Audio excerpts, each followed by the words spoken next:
খবরের প্রথমে দেখে নেব আজকের সংবাদ শিরোনাম। ২৬-এর মহাযুদ্ধের প্রস্তুতি, ২৮শে ফেব্রুয়ারি বাংলায় চূড়ান্ত ভোটার তালিকা প্রকাশের দিনক্ষণ ঘোষণা। ১লা এপ্রিল থেকেই দশম শ্রেণী পাস বেকারদের ভাতা ঘোষণা মুখ্যমন্ত্রীর, ডিএ নিয়ে নীরবতায় বাড়ছে ক্ষোভ। কলকাতায় ডিজিটাল অ্যারেস্ট কমলেও বিনিয়োগে লোভ দেখিয়ে প্রতারণা চলছে, ঠকলে কি করবেন জানালো কলকাতা পুলিশ। যুব ভারতীতেই আইএসএল খেলবে ইস্ট বেঙ্গল, মুখ্যমন্ত্রীর হস্তক্ষেপে মিটল মাঠের সমস্যা। মানুষের ভোটাধিকার কেড়ে নেওয়ার চেষ্টা হচ্ছে, এসআইআর তালিকার ঠিক পরেই ভোট ঘোষণার সম্ভাবনা নিয়ে তোপ সুজনের। আসছি বিস্তারিত খবরে। রাজ্যে বিধানসভা নির্বাচনের প্রস্তুতি চূড়ান্ত পর্যায়ে। এরই মধ্যে ভোটার তালিকা সংশোধন ও যাচাই প্রক্রিয়ার ক্ষেত্রে উল্লেখযোগ্য অগ্রগতি হয়েছে। এখনো পর্যন্ত নির্বাচন কমিশনের তরফ থেকে জানানো হয়েছে ১,৫২,০০,০০০ ভোটারের মধ্যে ১,৩৯,০০,০০০ ভোটারের শুনানি প্রক্রিয়া সম্পূর্ণ হয়ে গেছে। এসআইআর এর শুনানি পর্বে জমা পড়া নথি গ্রহণযোগ্য কিনা তা খতিয়ে দেখার জন্য মোতায়েন করা হয়েছে বিপুল সংখ্যক মাইক্রো অবজারভারের সংখ্যা বর্তমানে ১৭,০০০-এরও বেশি। নির্বাচন কমিশনের তরফ থেকে জানানো হয়েছে চূড়ান্ত তালিকা প্রকাশের দিন সোমবার। মুখ্য নির্বাচনী আধিকারিক জানিয়ে দিয়েছিলেন ২১শে ফেব্রুয়ারির আগে চূড়ান্ত তালিকা প্রকাশ হচ্ছে না, ২৮শে ফেব্রুয়ারির মধ্যে চূড়ান্ত ভোটার তালিকা প্রকাশ করার চেষ্টা হবে বলেও জানান দিলেন তিনি। দিল্লি নির্বাচন সদন থেকে আজ মঙ্গলবার জানিয়ে দেওয়া হলো ১৪ই ফেব্রুয়ারি পর্যন্ত হিয়ারিং পর্ব চলবে। ২১শে ফেব্রুয়ারি পর্যন্ত চলবে নথি স্ক্রুটিনি, আর তারপর সব দিক খতিয়ে দেখে ২৮শে ফেব্রুয়ারি প্রকাশিত হবে চূড়ান্ত তালিকা। ২৮শে অক্টোবর থেকে পশ্চিমবঙ্গ সহ ভারতের বিভিন্ন রাজ্য কেন্দ্রশাসিত অঞ্চলগুলিতে স্পেশাল ইন্টেন্সিভ রিভিশন বা এসআইআর ঘোষণা করেছিল নির্বাচন কমিশন। ৪ঠা নভেম্বর থেকে বিএলওরা বাড়ি বাড়ি গিয়ে ফর্ম বিলি করা শুরু করেছিলেন। সাধারণ মানুষকে এসআইআর এর কারণে অনেক হয়রানির শিকার হতে হয়েছে বলে শাসক দল থেকে বারবারই অভিযোগ জানানো হয়েছে। এখন এসআইআর এর কাজ অনেকটা মিটে আসলেও কিছু কিছু জায়গায় বাকি, সেই সকল জায়গায় এখন শুনানি চলছে। সেক্ষেত্রে ৭ই ফেব্রুয়ারি চূড়ান্ত ভোটার তালিকা প্রকাশিত হওয়ার কথা ছিল প্রথম থেকে, পরে তা পিছিয়ে ১৪ই ফেব্রুয়ারি করা হয়েছিল এবং এই মর্মে নির্দেশিকাও জারি করা হয়েছিল নির্বাচন কমিশন। তৃণমূল এসআইআর প্রক্রিয়ায় আগে থেকেই অভিযোগ করেছে যে সংখ্যালঘু সম্প্রদায়ের নাম কাটা হচ্ছে, ভোটার তালিকা থেকে তাদের নাম বাদ দেওয়া হচ্ছে। তবে কমিশন বারবারই নিশ্চিত করতে চেয়েছে যে যোগ্য ভোটারদের কখনোই তালিকা থেকে বাদ দেওয়া হবে না।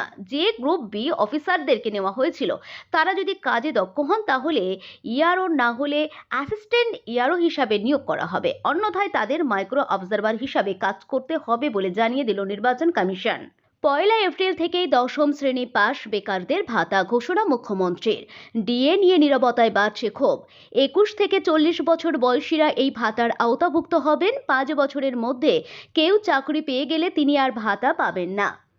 অন্তর্বর্তী বাজেটে প্রস্তাব ছিল দশম শ্রেণী পাস বেকারদের ভাতা দেওয়ার।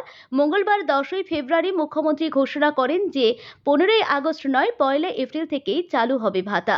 আবেদনের জন্য সংবাদপত্রে বিজ্ঞাপন দেওয়া হবে। দুয়ারে সরকারের আদলে ২৯৪টি বিধানসভা কেন্দ্রেই হবে শিবির। প্রকল্পের আওতাভুক্ত কেউ ৫ বছর চাকরি না পেলে পুনরায় যোগ্য বিবেচিত হবেন কিনা তা পুনর্বিবেচনা করা হবে। পুলিশের দেওয়া পরিসংখ্যান অনুযায়ী ২০২৫ সালে ২০৮ কোটি টাকা সাইবার প্রতারণা হয়েছে কলকাতায়, তার মধ্যে ৩৭ কোটি টাকা উদ্ধার সম্ভব হয়েছে। ২০২৪ সালে সাইবার প্রতারণার মাধ্যমে খোয়া যাওয়া টাকার পরিমাণ কিছুটা বেশি ছিল। সাইবার সচেতনতা সম্পর্কিত নয়া উদ্যোগগুলি উদ্বোধনে কলকাতা পুলিশের উচ্চপদস্থ আধিকারিকরা। অনলাইন প্রতারণা দিনে দিনে ত্রাসে পরিণত হচ্ছে কলকাতার মানুষের কাছে। বিশেষত বয়স্ক ব্যক্তিদের সাইবার প্রতারণার ফাঁদে পড়ার প্রবণতা বেশি। তবে নাবালক, নাবালিকা, যুবক, যুবতী বা মধ্যবয়সীরাও বাদ যান না। তা নিয়ে লাগাতার প্রচার চালিয়ে কিছুটা সাফল্য মিলেছে। কলকাতা পুলিশের দাবি, ২০২৪ সালের তুলনায় ডিজিটাল গ্রেপ্তারের সংখ্যা কমেছে ২০২৫-এ, কিন্তু পুলিশের চিন্তা বৃদ্ধি করছে সাইবার প্রতারণার অন্য এক পন্থা। বিনিয়োগের লোভ দেখিয়ে প্রতারণার জালে ফাঁসানো চলছে। তবে সচেতনতা বৃদ্ধি করতে নতুন উদ্যোগ শুরু করল কলকাতা পুলিশ। পুলিশ সাইবার শাখা, সিবিআই বা অন্য কোনো তদন্তকারী সংস্থার আধিকারিক সেজে ফোন করে অনলাইনে গ্রেপ্তারির ভয় দেখিয়ে টাকা হাতিয়ে নেওয়ার পদ্ধতি ডিজিটাল অ্যারেস্ট। কখনো কখনো কুরিয়ার সার্ভিস, আরবিআই, এনআইএ, এমনকি আন্তর্জাতিক সংস্থার পরিচয় দেওয়া হয়। কলকাতা পুলিশের তরফে জানানো হয়েছে, লাগাতার সচেতনতা বৃদ্ধির প্রচারের পরে ডিজিটাল অ্যারেস্টের মতো ঘটনা শুধু নয়, সাইবার অপরাধ কিছু অংশে কমানো সম্ভব হয়েছে। তবে কিছু কিছু ক্ষেত্রে এখনো উদ্বেগ রয়ে গিয়েছে। সাইবার প্রতারণা সংক্রান্ত সচেতনতা কিভাবে কলকাতাবাসীর মধ্যে বৃদ্ধি করা যায় তা নিয়ে নতুন কিছু উদ্যোগ নিল পুলিশ। ন্যাশনাল সাইবার অপরাধের হেল্পলাইন রয়েছে, তবে তার পাশাপাশি কলকাতা পুলিশ নিজেরা একটা নতুন হেল্পলাইন চালু করলো।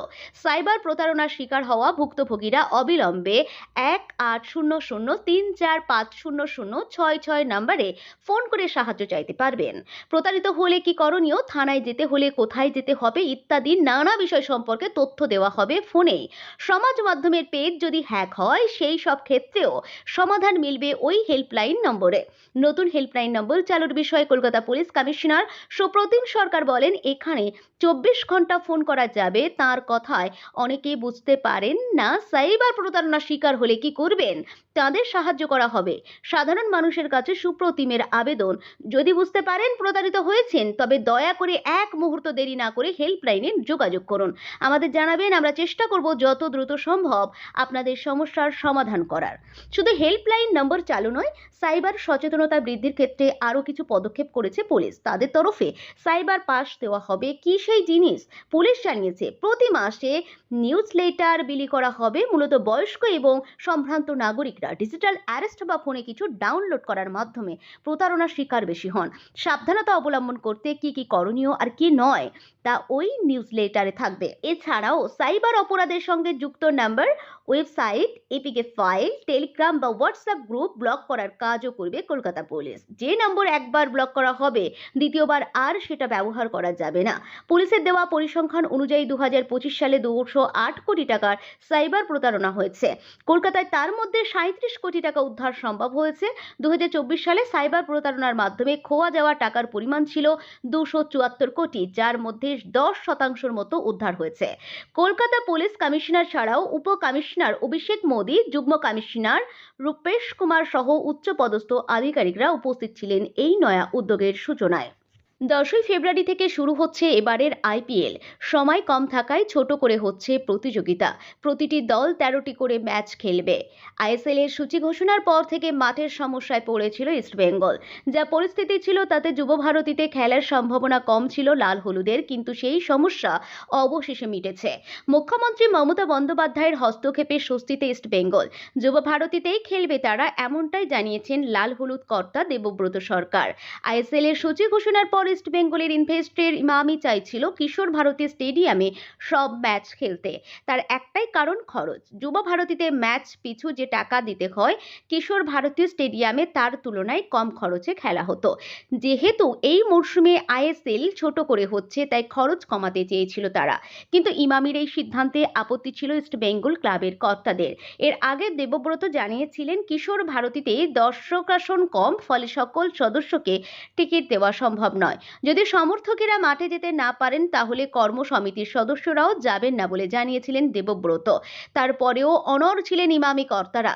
এই পরিস্থিতিতে মুখ্যমন্ত্রীর দ্বারস্থ হয়ে ইস্ট বেঙ্গল। মঙ্গলবার একটি ভিডিও বার্তায় দেবব্রত বলেন, মুখ্যমন্ত্রীর হস্তক্ষেপে ফুটবল প্রেমীরা সুখবর পাচ্ছেন। ইস্ট বেঙ্গলকে নিখরচে যুব ভারতীতে খেলার অনুমতি দিয়েছে রাজ্য সরকার। ফলে আমাদের মাঠের সমস্যা মিটেছে। আমি সমর্থকদের অনুরোধ করব দলে দলে মাঠ ভরাতে। পাশাপাশি ইমামি কর্তাদেরও একটি বার্তা দিয়েছেন দেবব্রত। মুখ্যমন্ত্রীর এই সিদ্ধান্তের পর যুব ভারতীতেই যাতে ম্যাচ আয়োজন করা হয়, তার বন্দোবস্ত ইনভেস্টরদের করতে হবে বলে জানিয়েছেন তিনি। 14ই ফেব্রুয়ারি থেকে শুরু হচ্ছে এবারের আইপিএল। সময় কম থাকায় ছোট করে হচ্ছে প্রতিযোগিতা। প্রতিটি দল 13টি করে ম্যাচ খেলবে। 16ই ফেব্রুয়ারি নর্থ ইস্ট ইউনাইটেডের বিরুদ্ধে প্রথম ম্যাচ খেলতে নামবে ইস্ট বেঙ্গল। যুব ভারতীতে হবে সেই ম্যাচ। 3রা মে হবে এবারের আইএসএল এর একমাত্র ডার্বি। সেদিন মোহনবাগানের বিরুদ্ধে খেলতে নামবে লাল হলুদ। এক ধাক্কায় 14 দিন পিছিয়ে গিয়েছে চূড়ান্ত তালিকা প্রকাশের দিন। 14 নয়, 28 তারিখ বের হবে এসআইআর এর চূড়ান্ত তালিকা। ইতিমধ্যে একেবারে নোটিশ দিয়ে সে কথা জানিয়ে দিয়েছে নির্বাচন কমিশন। এদিকে আবার সূত্রের খবর, নতুন মাসে শুরু হতেই, অর্থাৎ একেবারে প্রথম সপ্তাহে সামনে এসে যেতে পারে বিধানসভা ভোটের নিঘণ্ট। চালু হয়ে যাবে আদর্শ নির্বাচনী আচরণবিধি। ইতিমধ্যেই খসড়া তালিকায় বাদ গিয়েছে 58 লক্ষ মানুষের নাম। অন্যদিকে চূড়ান্ত তালিকায় কত মানুষের নাম বাদ যাবে তা নিয়ে চলছে চাপানোতর। অন্যদিকে যাদের নাম বাদ যাবে তাদের কি আর নতুন করে আবেদন করার সুযোগ পাচ্ছেন, নাকি এবার আর কোনোভাবেই তারা ভোট দিতে পারবেন না? চাপানোতর চলছে। এ নিয়ে কথা বলতে গিয়ে এবার একেবারে কমিশনের বিরুদ্ধে তোপের পর তোপ দাগলেন বাম নেতা সুজন চক্রবর্তী। কমিশনের বিরুদ্ধে সুর চড়িয়ে সুজন বলছেন 7ই ফেব্রুয়ারি থেকে 14ই ফেব্রুয়ারি, তারপর এখন বলছে 28শে ফেব্রুয়ারি চূড়ান্ত ভোটার তালিকা বের হবে। আমরা যা বলছিলাম তা তো মিলে গেল। অযোগ্য অপদার্থ একটা নির্বাচন কমিশন, কোনো প্রস্তুতিই নেই। ভোটার তালিকা তৈরি করার থেকে ওদের কাছে বেশি গুরুত্বপূর্ণ হয়ে গেল রাজনীতি করা। মানুষকে দিনের শেষে বিপদে ফেলার একটা ব্যবস্থা করা হলো। অন্যদিকে সূত্রের খবর, ইতিমধ্যেই ভোটের বিষয়ে সিইও মনোজ আগরওয়ালের কাছে যাবতীয় বিষয় তথ্য সংগ্রহ কমিশনের। এসআইআর এর তালিকা প্রকাশের পরই ভোট ঘোষণার আভাসও মিলেছে বৈঠকে। ভোট ঘোষণার আগে আসার সম্ভাবনা ফুল বেঞ্চের। এ নিয়ে প্রতিক্রিয়া দিতে গিয়ে সুজন বলছেন 28 তারিখ তালিকা প্রকাশ করে দুদিন পর ভোটার ঘোষণা করে দেবে। অনেক মানুষের নাম যে বাদ দেবে তা বোঝাই যাচ্ছে। সেই মানুষগুলি ভোটাধিকার কেড়ে নেওয়ার জন্যই কি এই ব্যবস্থা? খুব সর্বনাশের কাজ হচ্ছে। মতুয়া সমাজের মানুষদেরও ভোটাধিকার কেড়ে নেওয়ার চেষ্টা হচ্ছে। আসলে গরিব মানুষ বঞ্চিত করার যে চক্রান্ত চলছে তার শোধ তুলতেই হবে। যে বিজেপি করুক বা তৃণমূল করুক, আসলে ওরা মানুষের অধিকার নিয়ে ছিনিমিনি খেলে, সেটা এখন স্পষ্ট হয়ে গিয়েছে। তবে মানুষ এর শোধ তুলবেই, অপেক্ষায় থেকো।